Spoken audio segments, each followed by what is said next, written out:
And there are other issues where sometimes people, they buy a certain phone to kind of try to show a certain status, right?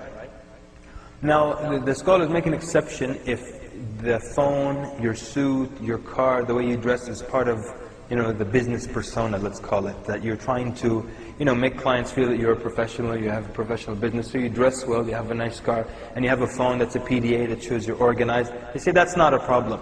But sometimes people just try to show off and try to make some kind of a statement using other objects or objects that they own. So you'll find someone who has an iPhone, which is supposedly the coolest phone, right? Yeah? So then the guy has an iPhone, but he just wants to put it out of his pocket, put it on the table, for no reason, just to show people, I've got the iPhone, And usually this happens when someone is kind of weak, like the people you see in the streets now who play very, very loud music, right? These people, they don't have hearing problems. They're actually doing it for you. They're making it really loud because they want to get attention. They want people to look at them as they pass by, or so that people can pay attention to their vehicle.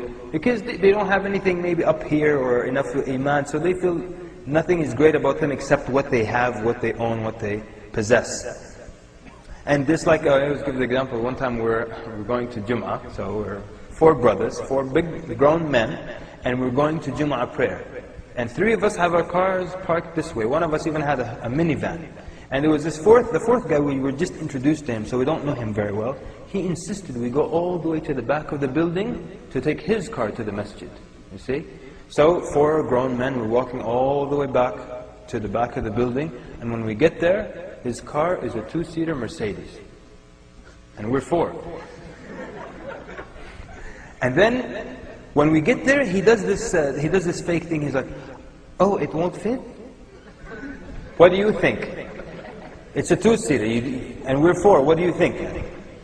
3 of us will cram into the front seat or something. You didn't notice, you don't have a back seat. But this poor guy, he felt that he had to show us who he was by showing us his vehicle. So he brought us all the way to a 2-seater just to show us, look, this is my car. So we can look at him differently now. Like we'll respect him more because he had a 2-seater Mercedes.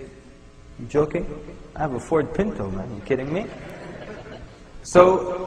And when phones first came out, those people who had cell phones when they first came out, especially in the Muslim lands, these were the coolest people on earth. And even though the phones were big and ugly, these people, there were some people who were sick. They would just, every time they saw a human being, they pretended they were on the phone, closing a serious business deal. Yeah, okay, so I'll wire the 30,000 tomorrow, inshallah. Every time a human being passed by, they did this. Some people were sick like that, but the phone told people who they were. They didn't have anything else to show for themselves. It had to be their phone.